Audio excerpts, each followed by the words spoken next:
पहले हमारे संविधान निर्माता को मैं बहुत बहुत धन्यवाद देना चाहूंगी, बाबा भीमराव अम्बेडकर साहब को। साथ ही साथ आदिवासियों के तरफ से जो संविधान सभा में गए हुए थे मध्य प्रदेश से, जो गोंड आदिवासी गए थे, एक तो थे मंगरू उइके और राम प्रसाद कोटाई, शायद किसी को पता नहीं है, लेकिन हमारे गोंड समुदाय से भी 2 आदिवासी समुदाय के लोग संविधान सभा में गए हुए थे। उनको भी और उनकी भूमि में आने के लिए मैं उनको बहुत बहुत नमन जोहार करना चाहूंगी। साथ ही साथ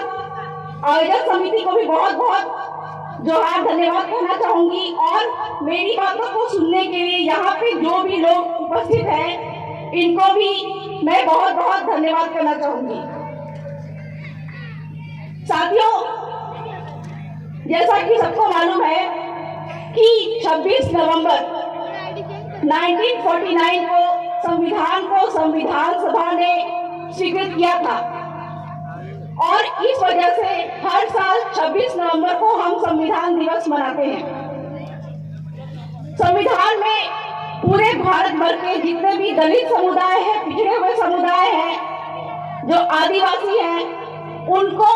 संविधान के कुछ अनुच्छेदों में बहुत ही महत्वपूर्ण अधिकार प्राप्त है, लेकिन बहुत बड़ी कहा जाए कि विडंबना है कि हमको उस संविधान के बारे में जानकारी नहीं है। ये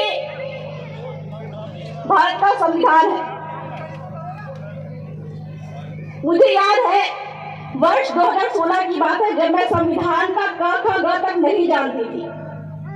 उस समय पर मैं जब कलेक्टर ऑफिस में जाया करती थी उनसे वाद विवाद करने के लिए, तो मेरा सबसे पहला जो कदम होता था कि मैं बैग से संविधान निकालकर टेबल पर रखती थी। और आप यकीन मानिए कि जब संविधान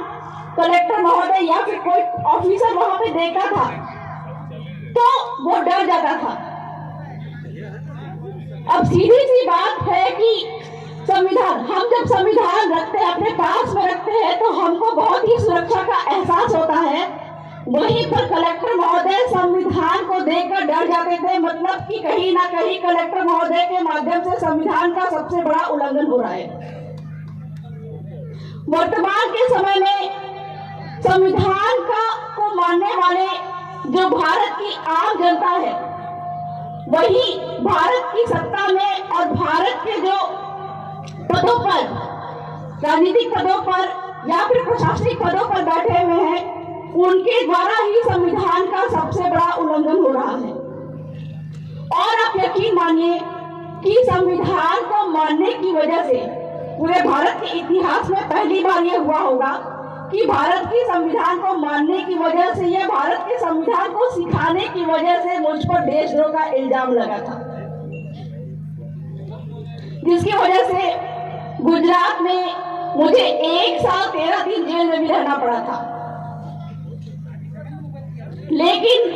जेल में रहने के दौरान और मुझ पर जो केस लगाया था, वो केस भी जो जांच एजेंसी होती है, आतंकवाद विरोध दस्ता, उन्होंने मुझ पर झूठा आरोप लगाकर मुझे 1 साल 13 दिन तक जेल में रखा। लेकिन संविधान की जीत थी कि 1 साल 13 दिन के बाद गुजरात हाईकोर्ट ने मुझे यह कहकर जमानत दी कि बबीता कच्छप सामाजिक कार्यकर्ता है और संविधान की अपनी तरह से व्याख्या करना कहीं भी देशद्रोह गुना की कैटेगरी में नहीं आता है।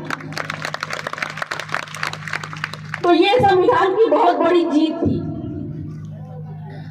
आज का दिन है जब भारत के जितने भी लोगों को संविधान बताया गया,